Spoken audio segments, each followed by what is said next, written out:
Hola, and welcome to Power and Perspective, which we now call Wankerbot? Wonky? What? Wait. What do we call it? I don't remember either. Wozniak. That's what I was looking for. Oh, he'll clarify.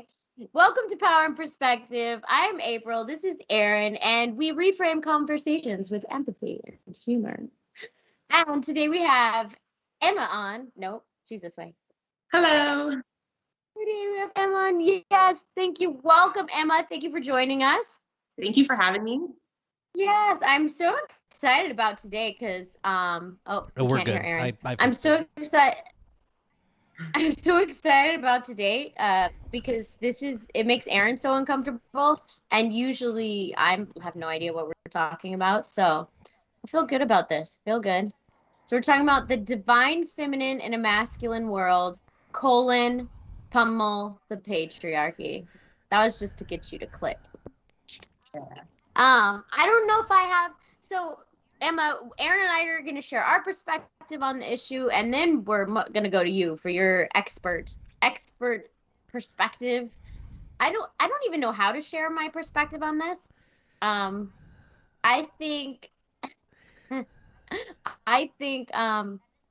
in the last year I have seen and felt, when we talk about the different energies, right? The masculine and feminine energies. And I've also come more to understand that they have nothing to do with gender. I also have come more to understand when people say patriarchy, what they mean.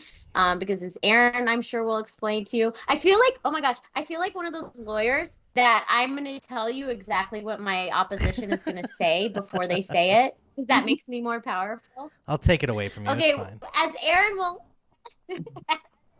As Erin will explain to you, the patriarchy literally just means that males are in power, right? There's no essence behind that or whatever. But I can see what has occurred because of so much masculine energy at the forefront. So that's where I'm at. Erin, what is your perspective? Yeah, I'll come from my privilege bucket over here. So yep. I think you're wrong about my opinions on the subject. Okay. I think that the world is progressing to a place where it means less and less over time, because I understand where the argument is coming from as far as origins, just like with a lot of things that we talk about, which I know we haven't had our conversation about racism, I don't think, fully yet. But I think that the way that we classify things is important, and classifying things, like classifying arguments like this in a divisive way, potentially, is not helpful. And less meaningful as far as finding resolution. So I don't necessarily agree. I understand why you get that from me, because I do think, as we discussed before the show, language is important. But I am fully open to learning about what I don't know, and I'm sure that's going to happen a lot right now. Now. I would also like to say that this is not about, like, in my opinion, about feminism, and also not like knocking the male gender. In fact, the things that I think we're going to talk about are just as harmful to the male gender as they are to the female gender. The quote unquote patriarchy or the results thereof. How about not just the patriarchy, the results thereof are harmful to everyone. So,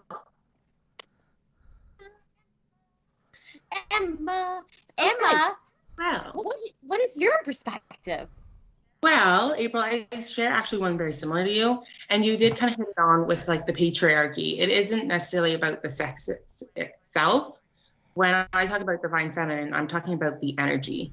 So there's um with the patriarchy, I don't want to get too ahead of myself because I am so passionate about this. Like I love this stuff. Like this is like my passion. This is what I'm living for. So for me, the patriarchy is the societal mindset where men are held above women. And this has been going on. I looked it up one day and it was like 6,000 years. So it's been a long time where men are held above women. Women are objects. We've been objectified for this whole time. Now, it's like you said, it's the masculine energy, not men. Like when I'm talking about masculine energy, feminine energy, it's the energy, the essence. It's not the sexes of female and male, or the genders or any others. I'm talking about the imbalance that the patriarchy has created. And like April said, that it's the repercussions of this imbalance that I feel like we're seeing very much fully in as we have for the last 6,000 years. And I fully believe in a world where we can be in balance. I believe that we can have the divine feminine and the masculine energy in balance. And I think it really starts with us. Like individually, we have to balance our energies. We have to come back into ourselves to do that work. Yes. Holla. It starts with us. So, all right. So and we almost got into this in the pre-show, but and April started it a little bit, but the word feminine as a noun destroys me intellectually. Like because wait, is feminine a noun or an adjective? Okay. So feminism is a noun, and it would be the closest related noun, linguistically speaking. So what are we talking about as far as the difference between the divine feminine and feminism, I guess, as we maybe understand it, even if we have different understandings here? Yeah. So I think I get where you're coming from linguistically, but I think the divine feminine is, like I said, that's that energy. Whereas feminism is more an ideology, if I've got that right, I think. Because if you look at it, like there's the divine feminine, but then that would also mean there's the divine masculine, right? Like I said, there's that balance. So if the feminine can be divine, the masculine can be divine. And I fully believe that I've done a lot of work actually recently with Mary Magdalene, and she's the epitome of divine feminine energy. And I believe that we are fully human and fully divine. We're not half and half, we're both. And that's why I think we're missing that other half of our divine energy. So when I speak of divine feminine, it's really the energy, the essence, the being.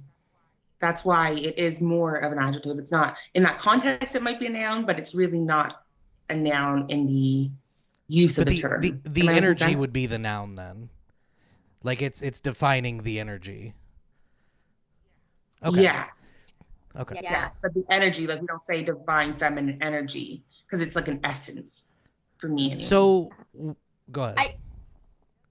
No, you so go.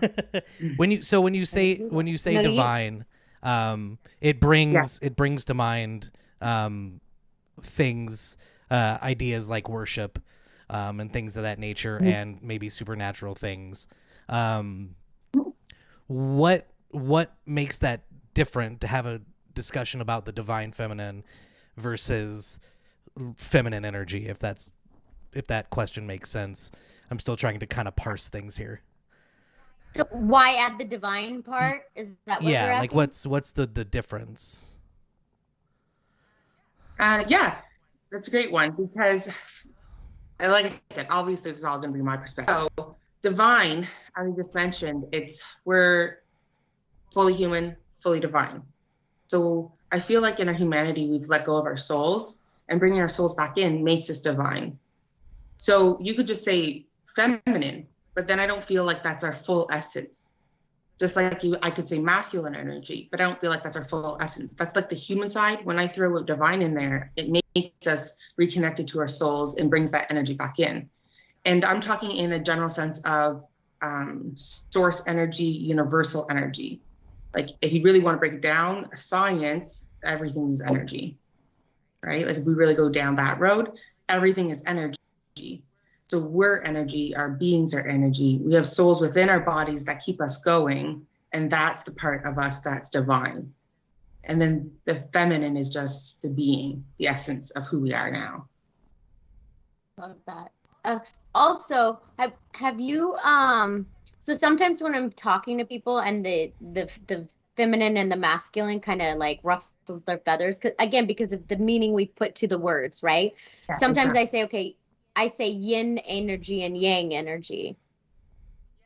Yeah. Do you think that correlates? Yeah, I think so, because they're very much a balance, right?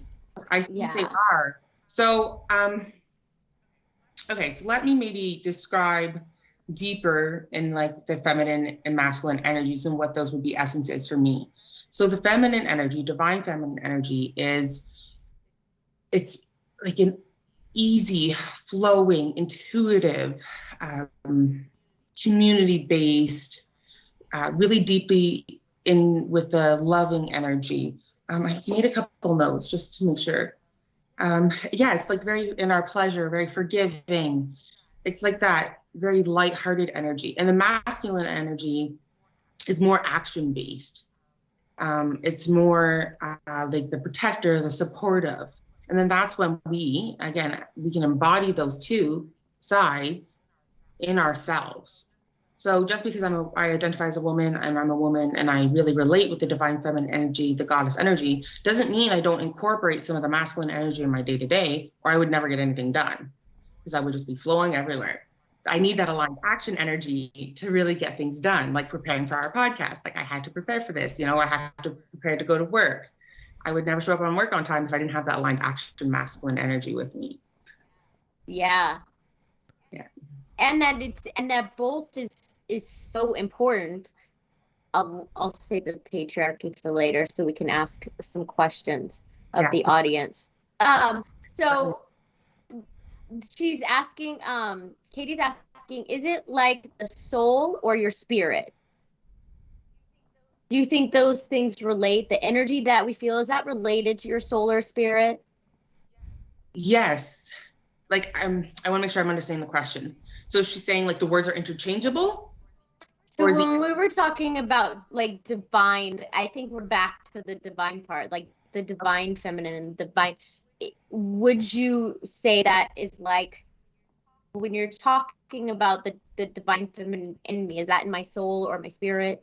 yeah, yes, to me, like I think because our souls are like that energy life force, that creative life force. So within our souls, we have those energies. Okay. That's where the divine part of the feminine and the masculine comes in. Like that's why I use that term of the divine, Yeah. because I'm getting back to that source energy, that soul energy that's within us. Yes. Question. And Jacob's trying to pull us back to how we should have done the podcast and and asking Emma, can you tell us more about your background in feminism? So what got you started in all of this? Oh, okay, for sure. Um, well, I guess I've always been really, really passionate about this. I grew up in a household with my mom and my three sisters. So we were a powerhouse of feminine energy. Um, doesn't mean it was always, the healthiest, and I think that's most ways. But in the last few years, I've really dived deep into my own healing, to going inward. I actually had a massive breakdown in 2018 that I'm very open about, and I love sharing my story because I feel like it might inspire, it might impact others to take themselves on their own healing journey, reconnect to their souls. So within the last couple of years, this last year specifically, I've actually done a lot of work around the divine feminine energy. I've invested into programs. I've worked with coaches. As I said, I've recently really started working with Mary Magdalene, and she's like the epitome of divine energy, divine feminine, sorry. Isis is also like, I really like working with the goddesses. I've always been really attracted to goddess energy, the feminine energy. It's just something that's like rooted deeply within me that I knew I needed to uncover. So I've mixed that into my day-to-day life now, and I work with I use my intuition, I work with oracle cards, I work with my team of light, like my spirit guides. So I'm into all that, like mysticism, woo-woo, if you want to call it. And we do. And I always say, yeah, but I always say, yes, yesterday's woo is today's science. Yes. Think about it. Yesterday's Don't think woo about it is too hard. today's You science. might That's a thing. come back around on it. Well, I can throw something out there about science. I think I fully believe in science, love science, but I think science is a construct that we've created to make sense of our world, right? Like it's proof, but we've made it proof. Exactly, but with our humanness and what we can understand as a science teacher, which yes, that makes me professional. I always say the two are not mutually exclusive, right? Science and religion, science and spirit, science and whatever are not as mutually exclusive as we have decided. Nothing to make is them. separate. The science, Yeah. no, the science explains these phenomenons that we just don't understand, so we call them non-science. Exactly. Just because we can't see it doesn't mean it's not real. Yeah, we can't see air. That ish is real. So Yeah. it's all of this is wow, there's a lot to process. But so let's take a couple thousand years step back, right? And we began and started to develop as a hunter-gatherer society, right? Where the men hunted and the women gathered and took care of family, right? And that was the roles prescribed, maybe by nature or whatever happened, evolution, any number of things.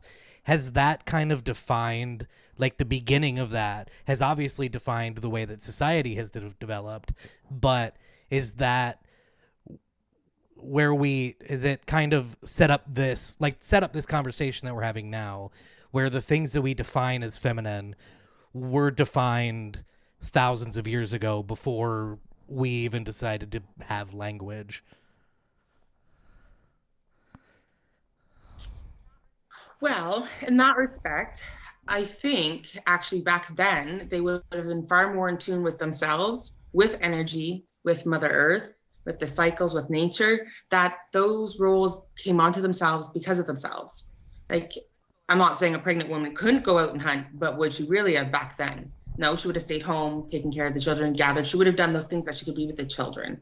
So I think back then, because they were also more in tune to the energy, more working with the moon cycles, working with the earth, those roles did come through with that divine masculine, feminine energy.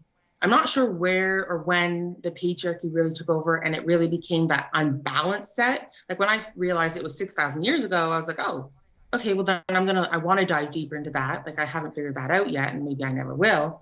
But I think I don't want to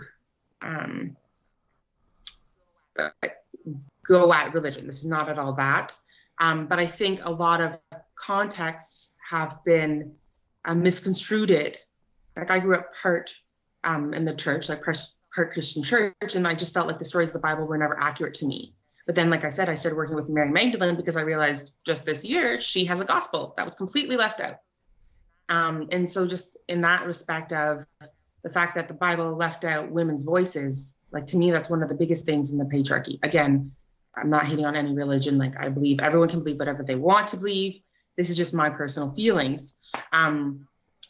So I'm not sure, like I said, when it might have started, but back those, when we first started evolution or first came about, I feel like we were far more connected to our beings, connected to the earth, that we just went with the flow. We just knew our place. I don't really like that word, but we just knew who we were, what we were, how to be. And now it's an unnatural development over time because of really what we've moved out of is having real challenges in life. Like we're not struggling for survival. Yeah. So that separation that came as a result of needing to keep our species going and needing to feed our families doesn't exist anymore. So now we have different challenges and it's been taken advantage of. Is that? Yeah, like that actually, yeah, that kind of makes sense. I was going to touch on a point there, but I lost it. It'll come back to me. No, I definitely believe that. And it makes sense to me that just the way we've evolutionized, that we've lost touch of that. And again, I think it really comes back to, that's what it was, really comes back to the earth. Like we've lost touch of the natural cycles of earth. Like women, if you really pay close attention, look at the moon cycle, look at your cycle, look at how we used to be so interwoven with this energy of Mother Nature. And then as soon as we started stepping away from that, like you said, we started stepping away from these roles, stepping away from needing to provide and actually go out there and get the food and be part of a community where we became more industrialized. That's where I think the biggest momentum came about the disempowered energies, like the unbalanced energies. I think that's really where it really took off. Yeah, I think that like we started to value I don't want to say the wrong thing, but we've started to value one thing too much, and that is productivity. So we decided we can do things faster than the earth can do them. We can do things better than the earth can do them. And so we started to make these processes or procedures or inventions or things that right made more money more quickly, and that's what we started to value, and therefore started to devalue anything natural. And the female energy is a lot of the natural things like giving birth, like humans as we have IVF and stuff, but it's still a process you can't rush, right? And so anything slow or anything that I couldn't work harder to do better became less valued.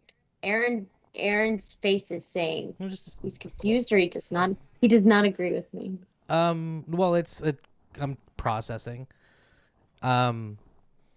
It seems like your face when you process looks like you're pooping. Just so you know. Oh, I'll stop. I'll stop thinking. Same face? I mean, that is a place I do a lot of thinking. So, it sounds like ambition would be part of the like, and I don't really want to use what I'm about to say, but I'm going to go ahead and do it.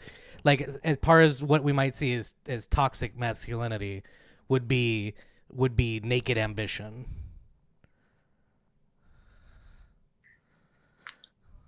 I think so. Like when you put the naked there, yes, I think so. Because they lost the focus. Like I think it's okay to have ambition. I think it's okay to have other desires and the momentum to move forward. But again, like it's bringing that balance back. Like it's not one is better than the other. It really isn't. Like that's what my passion is, to bring this balance back into the women that I can help. And if anyone else comes to me that wants help, I want to help them bring that balance back, because that's really what it is. Like we need that ambition. Like if you didn't have ambition, you wouldn't get anything done. Like I'm not saying that we should just, flip the switch and go to like complete matriarchy, complete divine feminine and get nothing done. Like I think we really just need to work together to weave them back in. Like I said, like just getting ready for work and people just getting to work on time. But we could do that in a different way. Like instead of just getting up, getting a coffee, getting ready and out the door, like we can take a little bit more time. We can slow things down. We can go a little more inward. It doesn't have to be 40 hours a week, 5 days a week. Like we just create these constructs and now we just follow them blindly, thinking that they're best because they're most productive, but not best for the human being. Yeah. This is a good place to address Katie's comment. And in all seriousness, she says, does Aaron have feminine energy and masculine energy? And let me tell you, as someone who knows him, yes. He tries to hide that ish, but 100%. Unless you think he's all feminine energy. Yeah, I would definitely argue that in our family group of people who see each other all the time, that and this is going to be a total flip, is that you and Mom have much stronger masculine energy than I do. I am definitely more feminine than both of you, which makes things very difficult. Fortunately, TC's the balance there, I think. So I think, and going back, to your point that it doesn't have anything to do with gender, that I see it in my life. And when you say I hide it, I'm not as focused on it right now because of things that have happened in the past. Yeah, I don't mean hide it. I mean, it doesn't come forth on the podcast. I'll say that. It's not intentional hiding. Oh, yeah. just doesn't come Yeah, forth. and just because I have that, like, and I do try to approach our topics from a very intellectual standpoint. But that comes from me thinking about things from a broad perspective and trying to think of it outside of myself. And that's where a lot of my opinions come from, is just thinking all the time about how it impacts the world at whole or humanity or anything else. Yeah. So I want to say something. Yeah. Thinking is a very masculine energy. When we connect to our intuition, that's the more feminine. So there's that insight there too. Yeah. So I'm not you feminine. act, because you do think a lot. Well, No, and I we have both those energies Yeah. within us. Like everyone, even the most masculine male out there has the feminine energy. He's likely just suppressed it, right? Or it's because again, it's not as helpful. Yeah. Yeah. And as Katie said, although I'm coming back to the other comments, but as Katie just said, it's more socially acceptable for women to show masculine energy than for men to show feminine energy. And I think this is where the toxic patriarchy hurts men. Yeah, like the patriarchy, I think, like I said, I don't know if I said it already, but it does a disservice to us both. It really does, because it doesn't allow us to just be. It makes the women feel like we have to action more, we have to do more, we have to be more, we have to be masculine, we have to do it all, we have to get it all done. And this is general sense again, where the men feel like they can't show their emotions, they can't cry, they're weak if they do. They have to be the protectors, the providers. Like, I have to be the top dog. Like, that to me is like that. People get triggered by this word, but I'm using it. Disempowered energy, right? Like, we're not in that balance. We're not in that feminine, masculine flow energy. We're really disempowered because we're not using our best selves forward. Yeah. And in who we are. Do you feel that there's actually a true 100% balance within us all, or that the collective has a balance? Does that make sense? Mm-hmm. Well, I think if the collective were to have a full balance, I think we'd have to not be 100% balanced, but I think we'd have to be more balanced within ourselves. Because I think as society, what we are individually creates our collective. Yeah. Yeah. So like I could be like within if I take a small sample population, right? There might be some people who are still, like today, more feminine energy is apparent, and some who are more masculine energy is apparent. But as long as they're being true to themselves and being true to who they are, the collective is then in balance. But that requires a knowing of yourself. Exactly. Yeah. And that's like the work that I'm really passionate about, is helping people go inward, do that healing work, and then find what makes them light up and to go inward. I mentioned it earlier, like, as I identify as a woman, I'm a woman in this life. I feel like my energy is far more feminine energy. But for a long time, I took on actually as a child, I took on like my father role, like the father figure role. So I've always had a very masculine energy for so long. I always came off like loud, aggressive, protective. And now I'm realizing, like, that's not really who I am. I prefer to be in that flowy energy. I prefer to put my makeup on, put my lipstick on, and wear a dress, even though nobody really, could see me. Or like, I prefer to do that. Even going to work, I prefer to do my hair, my makeup, and my lips, because it makes me feel good, because that's in my feminine flowing energy. It's about, like I said, going inward, like really listening to ourselves and reconnecting to that truth within us. I don't think I myself would be fully balanced as male and masculine energies. Like, I definitely am more on the feminine side, but I weave in the masculine because that allows me to do what I need to do. Yeah, with intention. Exactly. Yeah. Yeah. So Stephen asked, Aaron, I never know if Stephen is being trolly or if he's asking literal questions. It's probably always literal. Right on the line. So go with it. Yeah, it is. He's so good at that. All right, I heard about him. Let's hear it. Yeah. He says, and did Cleopatra have a masculine energy? I would say yes, too. Yeah. I think so, but I don't know.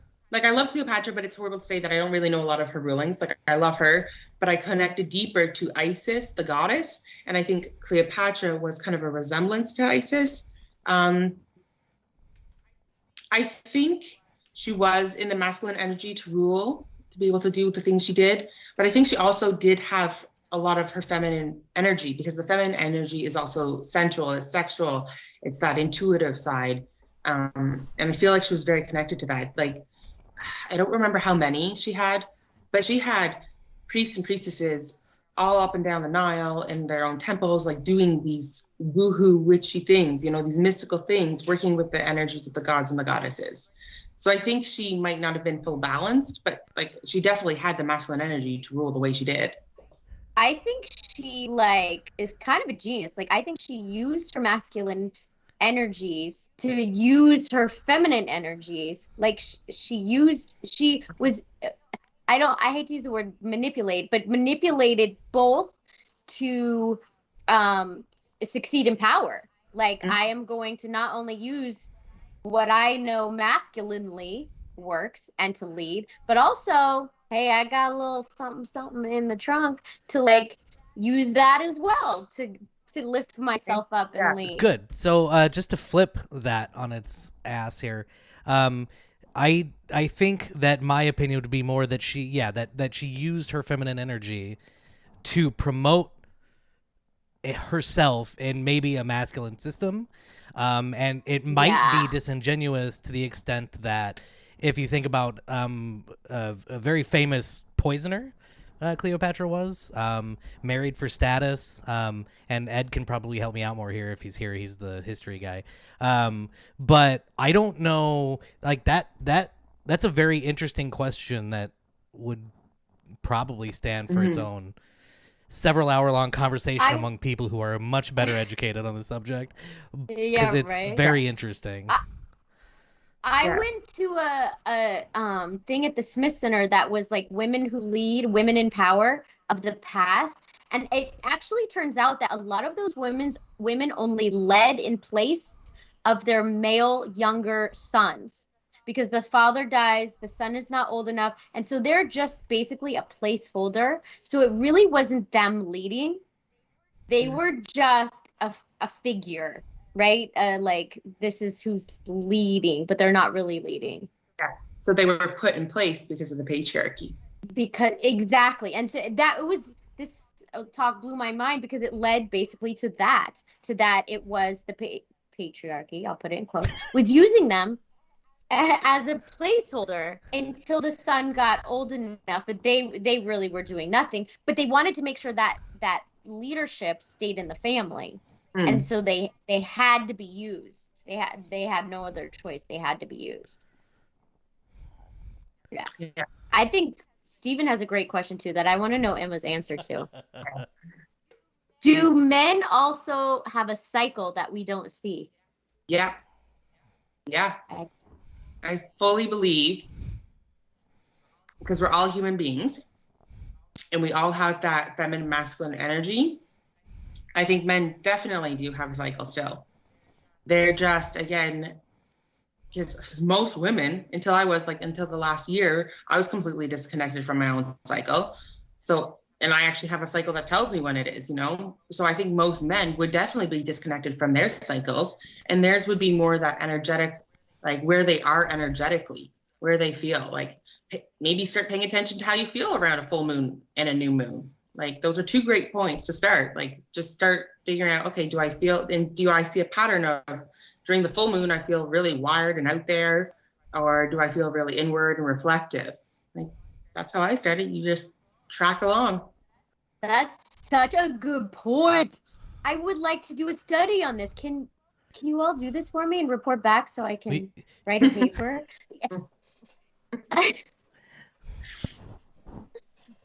Right? Like, because that's so true. Because as women, even, I mean, it's so evident for us physically, but even then we're so disconnected.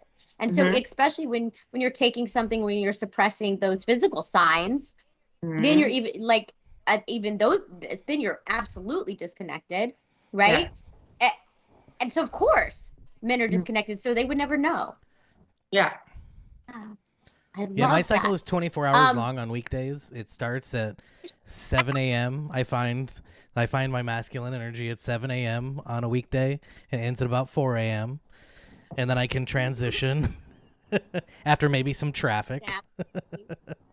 Okay. Did you read what Ed said? Because he came in with the history. And I think that it leads into the question that I had. He said 6,000 years ago would have been the fourth millennium BC, which is basically the beginning of the Bronze Age, and around the time writing was invented, which inevitably led to the beginning of recorded history. So tracing the theme back that far leads really to just how long we as a species have been recording our thoughts. Would it be fair to consider that the patriarchy, conceptually at least, existed beforehand? So before the 6,000 years. Oh yeah, it definitely could. Like I said, when I mentioned that year, that was just like a quick research. And as I am no like historian, I love history. I think humanity's history is very cool. But I think, yeah, it could have been much longer. Like I have no clue when it'll start or when it started. And if that's when we started recording our history, well, how else are we to know if it existed before? So it makes sense that that's when we have a like a hard set date kind of. But yeah, it definitely could have been existing long before that. I'm so curious, like, is there, I've heard other people mention, but not with really facts about before the patriarchy or when women were allowed to be or flow or whatever. Can you think of any instances where that was actually the case? And then people start to mention matriarchy. Now, I think it's important to say we're not pushing for a matriarchy either, because that would also be out of balance. Yeah, exactly. Like I'm not like saying, like I said before, I'm not saying like we should get rid of patriarchy, take over matriarchy. Like I'm not saying, when I say like her rising, I'm not saying like all the women rise and screw you men. Like no, I love men, I love women, I love everyone, and I want us all to love each other together as a being, as a society, and fall back into the balance of that, right? Yeah. I got a little off there. I missed part of your question, though. I know that's because I'm a squirrel even when asking questions. That's okay. Truth. Me too. Like can you think of a time or a place or a country where there has been that balance and or even leaning towards the feminine energy side? Well, I don't really know. Like I said, I don't really know a lot about history or the cultures.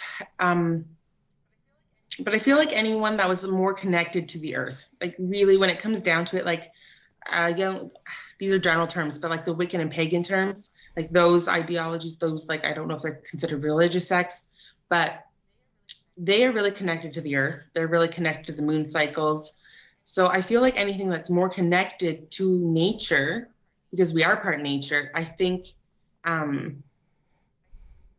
they would be more with that energy, with that divine feminine, divine masculine. Though you hear, and more often you hear, I think that the pagan and Wiccan is very matriarchal. I don't think, from my knowledge, that they are like, bashing men. I think they just are really more connected to nature. Or the feminine energy. Feminine energy. With the, like, I think of the times of the witch hunt trials, and I've heard people, this is all stuff I hear without researching. So of course, instead of researching, I'm just going to come to you. I've heard that like that was kind of like an uprising time as well, when women were getting more in touch with their feminine energy and trying to rise up. I don't know if that's the right term, but you know what I mean. Just be more connected, and it was squashed by, again, the patriarchy. It was squashed by those who super valued the masculine energy. Yes. Is that better? Yeah. It was squashed by the people who super valued the masculine energy and didn't want that, and thought that feminine energy was dangerous. Yeah. Aaron doesn't believe it's real. I like the way you said that. Like, I fully believe, and we'll use the word patriarchy, because again, it's not like the male lineage. It's like the concept of society, like ideology. Like it's the concept of the males ruling and objectifying and being more valuable. Yeah, like for me, it was really, they were afraid of the women in our powers. Because what I know, like a lot of the women in the witch trials were healers, were midwives. So they were scared of these women. They thought they had like extra powers. They were scared of what we could do. So then that's when they started the witch trials and they started burning everyone. And I think that actually, on a whole other side, really turned women against each other. Because in the witch trials, you would have children, like daughters, turn their mothers in as a witch because they were afraid of being tortured and punished.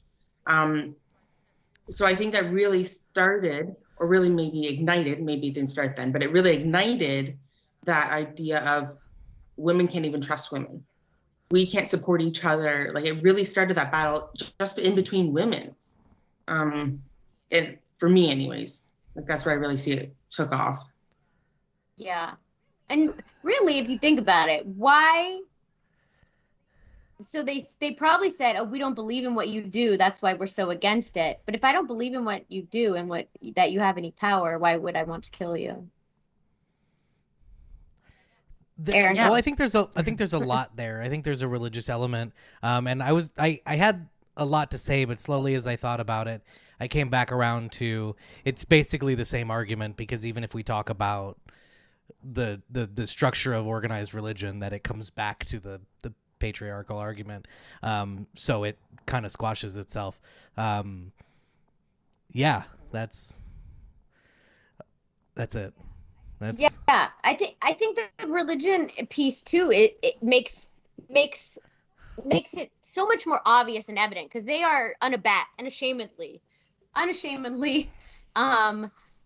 sexist. I'll just say it. They're unashamedly sexist. Like you said, the Bible, like females weren't allowed in any power positions, even in government, I guess, too. But I mean, you look at religion as a place where you go for love and equality, right? I look at religion as a place where I should go for love and equality. And so that dynamic is very hypocritical to me. And also that it was accepted so easily, right? It's accepted so easily that only males should be in power. Somebody actually, and I won't name names, said to me, like, maybe males, the male species, the male gender, is just genetically smarter, and that's why they're in charge. Maybe the proof is, thank you. Well, maybe the proof is in that. I feel like we got into that where thinking is masculine energy, and I mean, it depends on your definition of smart. I think intellectual is thinking, right, and wisdom is knowing, or for the sake of simplicity. So I like yes, yeah, that's good. We like it. Keep it that way. Wisdom, intuition, knowing, it's all right there. Yeah. So I mean, that statement is. I feel like it's not incorrect, but I also feel like it's inherently meaningless. Yeah, because the intelligence that we value. Why didn't I think of this when we were having this argument on the phone, darn it? It's because that's the intelligence that we value because of patriarchy, because of this, what the system values. Yeah. Oh, I need you guys all the time with me. We value that intellectual, like that, like logical, that hard set. We can see this, so that's what works. That's what's smart. But why can't we value just the knowing, just the wisdom, just the intuition? Why is that less valuable? I feel like we're so powerful, like all sexes, we're so powerful. We have so much knowing that, like, that should be so valued. Like, we don't have to go outward to find anything. Like, the answers are always in us, I feel. Like, there's so much in here that we're so disconnected to. Like, isn't it only 10% of the brain that we use? Like, what if we started using more of that, like more knowing, not just necessarily the thinking and the intellectual, but what happened to the part of us that just allowed ourselves to know and that was enough? Somebody explained it to me science-wise. Did I say this already, Aaron? Oh, I think I did when we talked about meditation, how our subconscious brain takes on like 1,000,000 bits or something, but our conscious brain is only like, you guys are making up numbers, but the ratio is similar, like 34 bits, right? And so our knowingness also comes from all those bits that our subconscious brain picks up that our conscious brain doesn't. So it's not all just woo and like intuition is not all just woo. It's part of all that our subconscious brain is picking up that we don't acknowledge, but is there. When it's why we Mm-hmm. don't butt heads as often as we probably should, all things considered. But I totally believe in the idea of synthesis. Like, it's when you talk about educating, when you talk about learning in general, you synthesize information, right, into what you already know. And when you do that, it's gone, it's dismissed, it's into your subconscious, right? So there are things that you know, and when you bring them to the forefront, then you can act on them. But at the same time, you don't necessarily have to, you can come to conclusions based on the things you know without thinking about them. Without knowing, Yeah. Like, that synthesis is the most important part of learning, which it might combine the two and provide the balance to some extent. Yeah, exactly. Like, it's returning the balance. Like, it's not, again, that one's better than the other. It's that we can use both and both are equally as valuable. Yes. I want to make sure we don't miss stuff. I'm going to go way back up and Go ahead. ask how do you think this plays into gender identity? Or do you think it plays into gender identity at all? I've been thinking about this actually more often now. It is a hard subject to discuss because I'm not well versed in it. I definitely think it does play a role. Like, as I said, like, because I'm a female, I identify as female woman, that I am more on that feminine energy. So I think to each their own, that if they're identifying as woman, even if they weren't born as a woman, that feminine energy is probably stronger in them. But again, that's like, this is such a new idea to me that I'm trying to understand it, and even if that makes a concept in me.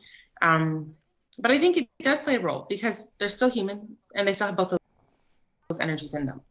I always think that it's like, it's not really the gender that they're fighting the identity of.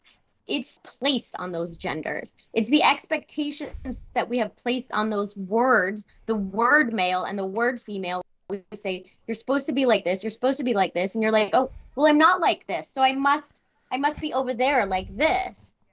Yeah. When really it's much more fluid. Those are just words. Those female, male are just the chromosomes you were born with. It means literally nothing else. So as a scientific construct, it is a construct. It is something that exists because of what has been observed over time, right? So this is you led up perfectly to my big question. That's because I know what to do. when we had the conversation about having this discussion, and what I always come back to with most things that are inherently divisive, that have two sides that we're talking about, is it beneficial to define the energies, not to just openly discuss it as looking inside and finding balance inside yourself, but to define the feminine and the masculine, as opposed to being more accepting in general of all of it, just openly, like as a subject matter, to not necessarily create language where it is divisive, to bring everybody in, so that men are just as comfortable going to a divine feminine coach, for instance, because they don't feel as separate from it because of the language. Does that question make sense? Yes, it does. Well, I understand what you're saying. I'm not sure I understand there's a question. I understand where you're going. I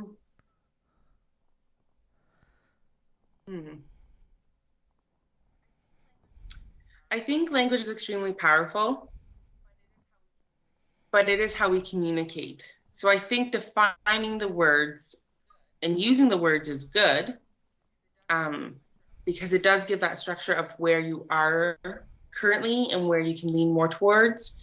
But I think I might have mentioned it off before we started the streaming, that one word can mean something to somebody else. Like, not every definition is like hard set in the Oxford Dictionary, like one word can mean something completely different to another. Like, I use a word and somebody actually questioned me on it the other day, woman, but I use it as WO.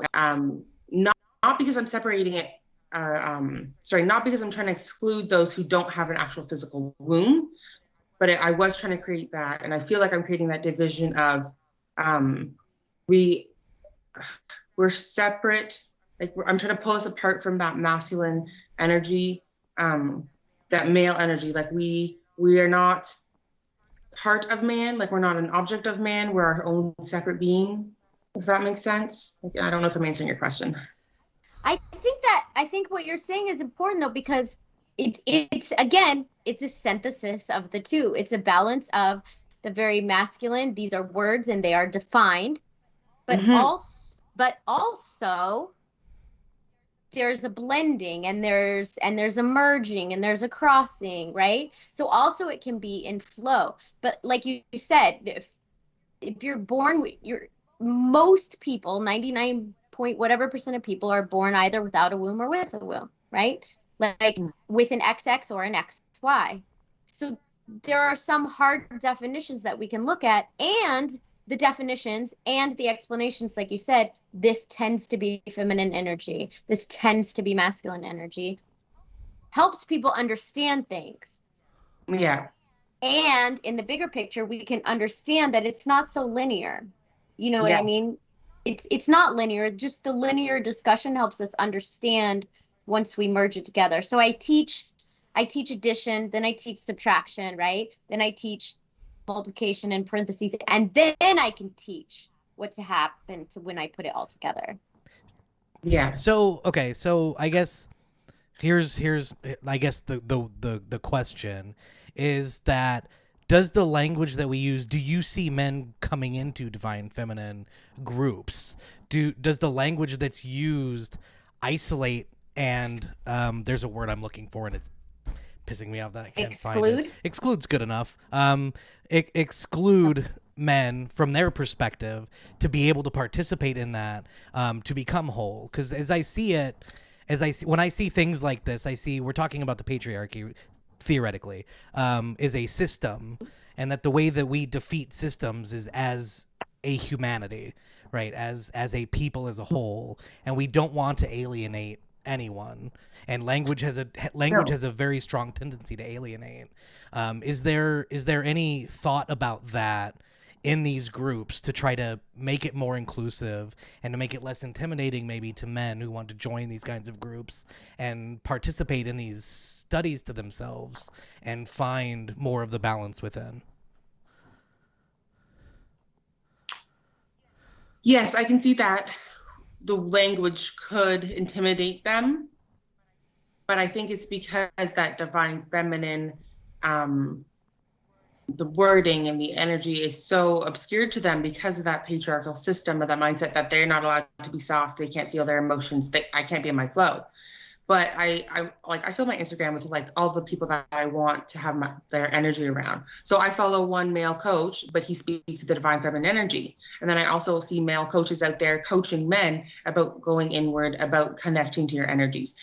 They may not use that language, the divine feminine. I think there are interchangeable words. I definitely think that you could use a different word to get the same point across. For me, I find it most powerful for divine feminine, because right now my what's the word I'm looking for? The group of people I want to currently help is women or people who identify as women, because I personally experience a woman life. Like I've experienced this. I know how to help a woman because I've been through it. I've lived it. If a man came to me and wanted help, I'd say, okay, I'm willing to help you. Join my group. Like I'm definitely willing to help you. I just can't maybe make sense of or empathize as well or sympathize as well because I haven't lived their experience. Am I answering the question? Yeah, I mean, it was a very open question. There's no really answering it as much as just talking about it. You know what I mean? Yeah, but making sense to your. Mm-hmm. I think that I also think it's important as we go, as we try not to swing the pendulum too far one way to the next, that we allow people to use the labels they want to use without us even, so she says the divine feminine, and there are other words in there, but just because she uses divine feminine doesn't mean I have to put judgment or expectation on her and or that word. So it's going to be a word. Like I always say, so I'm about to say a bunch of un-PC things, but Get after in it. the spirit of explaining something. So we look at the word, for example, retarded, right? The word was used to describe a group of people that had a disorder that like they couldn't function in the way that society has constructed it, right? So we had the word retarded. Well, then it obviously became associated as a negative word because it's describing something that people And it has a didn't concrete want. meaning. And so we think, and has a concrete meaning. So we think of another word to replace it. So we're not going to call them this, we're going to call them this. Well, then all of a sudden, shock gears, that word becomes very un-PC and you can't use that word. It's because you're describing something that is not looked upon as positive. So no matter what word you think of, it's going to eventually have a negative connotation. So they're just words. And that's why the conversations, oh, look how good I am. That's why the conversations are important, because they're just words. Like that, huh? Sorry, I was overwhelmed by your smugness. Right? Because Katie says, why does thinking versus intuition have to be masculine or feminine? It's just more labels. But again, that's exactly the thing. The labels are important. Yeah. But you can also say, what if I said yin and yang? It's very yin feeling versus very yang feeling. Yeah, like I just don't relate to yin and yang, so those are the words I use. Yeah. I think we all have words that we relate to more clearly and better, so those are the words we use. I think also that we can be, as a society, easily offended now and expect that person to change their word, opposed to looking inward and saying, why does that word bother me? Why does that word offend me? How can I make that word mean something different to me? Because that word might mean something completely different. Like using the word divine feminine and womb and all those things, they mean something maybe different than to the other people. I have no problem explaining my meanings, but it doesn't mean that that word is less powerful or less resonates with me. Yes, just like the word male and female. What expectations have I put on that word, right? That you know what I mean? Like, am I not using that word because I put expectations on it, or because I really am truly offended by the word itself? Because again, it's just a word. It's only an issue if that word stifles the conversation. Yeah, and if people are offended, those words do stifle conversation. Yes. But every word that to describe that thing, if it's controversial, is going to end up being stifling, because it's going to be offensive. The conversation has to develop and evolve over time. So I'm on your side. I agree that people should not be offended by things that people call them. But if we're promoting the conversation, we have to evolve. Hold on. I was just going to say that. I want to pause there for a second, if you don't mind. So I think, because we're individuals, like if I were to call somebody a male and they don't want to be identified as a male or called a male, then I have no problem using the term they choose to use for themselves. But when I'm just speaking of myself and my own experiences in my own world and not directly relating that word onto that person, then I feel like I'm okay to use those words. But like if somebody came to me and said like, no, I don't identify as female, this is what I want, the term I want you to use towards me, then I'd be okay with that. Like, yeah, that's what you want to be called. That's your identity. That's fine by me. So I'm not trying to project my terms or my labels onto other people. These are just what I resonate with, what I'm comfortable with. Yeah, that I personally use. If they want to use something else, that's up to them. Like, I'm not trying to like get people to take on my lingo or take on my words or my meaning. This is what resonates with me. This is what relates to my soul, my being. And I'm asking them to look inward and what relates to their being, what resonates to them, what's true for them. Yes. I think that is a good point, that look at, like, does it even have anything to do with you? Before you get all upset, does it have anything to do with you? I like how Katie labels her comments so that I know. She said this is a genuine question, which is important. I've been told I think more like a man in the cleanest way, but really rely on friends who know how to rely on their gut. However, I'm pretty feminine. Oh, that's a lot of words. I've been told I think more like a man, but really rely on friends who know how to rely on their gut. However, I'm pretty feminine. That was not a question, Katie. It's a statement. Yeah, it's a statement. I was trying to make it into a question and I couldn't do it. It's a statement in the, I'm just gonna go with what I am picking up on. Yeah, there's Yes. I don't think there's a question there. From what I'm picking up there, thinking is that again, like action-oriented masculine energy. And you may be outwardly feminine. You may do your hair, you may do your makeup, like you may do those things. But if you're not listening to your own wisdom within, then I feel there's a part of disconnect there, that you're not fully embodying that feminine, that you are in that masculine. And it just sounds very similar to a lot of women nowadays. We're outwardly, physically appearancing, objectifying ourselves as feminine, looking very female, like what we should look like, you know, as society says.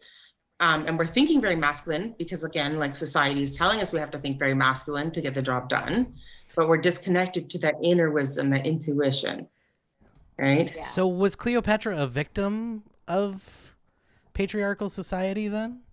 If she used her feminine energy in that way to take advantage of, even if it was following her own ambitions, was she... I know it's Or kind of a was weird she- loaded question to come back to, but the Cleopatra thing we're is very all- weird to me. I think we're all victims of the patriarchy. I think it's all doing us a disservice. Again, I don't know a lot of details to Cleopatra's story and like how she ruled. But yeah, she was probably a victim because she may not have been in her feminine energy, and like she might not have been doing everything in an empowered way. You know, like you said, she poisoned people like that. I don't feel like is either, you know, a very feminine or masculine way. Like I feel like that is doing a disservice. Well, Hurt people. getting back to your point of you do the things, like you do your makeup and you wear dresses to serve the purpose outside of yourself.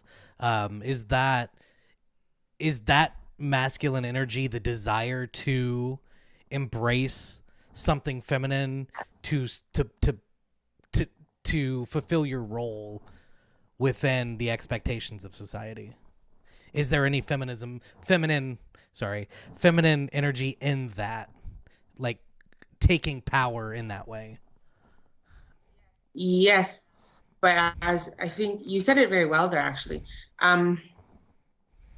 it comes down to intention. So my intent when I do my hair, makeup, and get done up to go to work is because I do it for me, because it makes me feel good. And I know I'm beautiful without it, but I feel more feminine, more in my divine flow. Like I feel more, just like that more feminine energy when I'm in that. But I can also no makeup, hair up, and also be in my feminine energy. But if your intent is to put that makeup on, to do your hair, to impress, to look the part for the other eye, like for society, for dressing up for the man, or even like dressing up for other women, just so other women don't like bash you or be like, oh, well, she doesn't care about herself because look, her hair's not done, her makeup's not done. So again, it really comes back to that intent and like what our purpose is and like why we're doing things outwardly in society. Like what's our purpose? Like why am I doing this? Like if you look inward and just say like, I think April said too, like why am I doing this? Like what is it for me? Yeah. I wanted to take a moment before we stop because I made a mistake and Katie was talking about. Oh, we got back to it. I think we addressed it in the No. context of her previous question. Yeah, but I feel like I need to say that Katie did have a question. She was responding to a question earlier. So that wasn't actually a question. It was a statement to the question. And then she said, isn't it very feminine of me that I feel like I need to explain myself? And here I am explaining her explanation of herself so that it's on video. Yes. Thank you, Katie. Thank you. This was fantastic. How I would like to hear a conclusion from Aaron. What are you feeling? Did you feel any growth from this, any difference, or it just kind of confirmed everything you already thought? Yeah, I feel like I'm relatively balanced. The issues I have are with you specifically are linguistic, are basically linguistic, and I thought and so. and things that have to be clarified, and making sweeping declarations. I find generally unhelpful, and you find them wildly helpful when making argument. So I think that's the only thing that's there in our disagreement.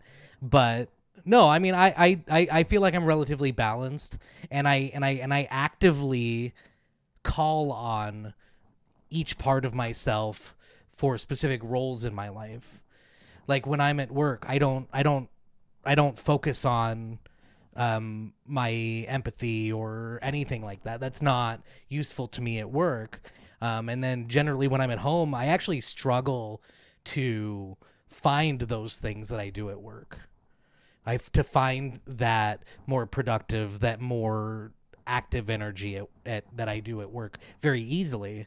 So I'm very separated. I'm very aware of the separation in myself. So I mean, I still have issue with language just because I don't like being divisive. And when fighting systems, I think that we all do it much better together than we do apart. But that's, I mean, not always going to work for everybody, and I recognize that. This might be like a I wanted to say this before, but I didn't, and then I forgot. And now we don't have a lot of time to talk about it, but it could be a whole nother episode. But where we talk about like when we say Black Lives Matter, all lives matter, like we talk so much about the divine feminine because it's been repressed. And so we have to get it back into balance. We have to talk about it a lot and say divine feminine and make it a thing, and like, you know what I mean? Just so that it becomes balanced again, where then we can talk about everything in equality. Yeah, I kind of agree with that. Like it's not like using the words to more, but it's to bring that power back into women and realize like we are worthy, we do have that power, but also men, the masculine, are worthy and have that power. And it's the energy again, like I said, within each of us. And I find really this all starts when you go inward and like you start working at those healing things, like those traumas and those triggers. And I think I want to say we're never not broken either. I don't know where that came from, but I was told to say it. So we're never not broken. We're completely whole, just as we are right now. No matter where you are on your healing journey, you're whole and you're worthy. But if we want to, pummel the patriarchy, if we want to start healing our world as a society, I think we have to bring these energies back into more of a balance. I'm not sure if humanity will ever be in 100% balance because I think our souls are here to experience these things, and each life is meant for an expansion of our soul. So I think there's always going to be something there. But I think more balance is what the ideal goal is.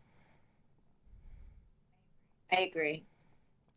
At some point, we'll have to talk about the economic impacts of this train of thought, and why Right? economics drive society. And Yeah, but it doesn't have to be. Oh my gosh, I'm gonna go crazy, Aaron. Well, we'll address it at some point because that's the part where I break down and start to struggle. Is that economics is important and managing of scarce resources and all that whole other thing, and why it may be more masculine energy to have to do that as we grow in population and things of that nature. Do you see though that it could be valuable, that that same masculine energy could be even more powerful connected to the feminine energy? If you took that time in the day to meditate, you would make decisions better. You would know yourself quicker. You would be even more productive in the time that you're working. You could get what you were doing in 8 hours done in 4 hours because you took the time to connect with your knowing and yourself and the world and the earth. Yeah. That's not me disagreeing with you at all. I'm just saying that I'm starting to, like, as it gets bigger, and that's generally how I think. Is I think with myself, and then it starts to get bigger, and I'm losing it somewhere, Here, and I have a lot yes. of thinking to do. Yeah. Is all I'm saying. Yeah. We need. I think before we end it, on that respect, I think again, it's just that, yes, it's probably more of a masculine energy, but it needs a little bit of that feminine there. And it can be masculine in the aligned way, right? Like it's bringing it in together. But I definitely think that too. I think like how is it going to work on a grand scale where our world is so big and there's so many people and all these things. And I think that's when the masculine aligned energy, the empowered energy will come in and take place there. Yeah. And I'm slowly learning on a personal note that it's going to take systemic change because individual change is hard. Going into work, even though I meditate, like the expectation of the go, produce, that expectation is hard to fit in it's hard to fit in the feminine energy. It's like the system doesn't allow enough time. Yeah, I definitely agree there. I can't lie. I had more like altruistic, not altruistic, but what is that where you have like this rainbows and fairies view of things, that if we all just changed us, then Idealistic, is that idealistic? Thank you. Yes, that's the word I was looking for. But baby steps. Yeah, exactly. I think starting with us will help and will have a big impact. Like it's that little pebble into the water and then the ripples will go out, right? And always help you. I mean, always be community oriented. Help the people around you, and the more people that you help will help more people, and it'll just grow from there. But not in a self-sacrificing way. Oh yeah. But yes. Community is important. Helping, supporting community is very feminine too, but take care of you first. If you aren't in a good space, how can you help anyone else? And a great way to end it, Katie's comment, human being versus human doing. Yes, exactly. Thank you for joining us, Emma. I appreciate it. This was fun. Thank you. Yes, it was so much fun. I'm so happy to be here. Thank you again so much for having me. I was wildly intimidated going into this, but I'm glad it went normally. Yeah. It went awesome. Yeah. Just a conversation.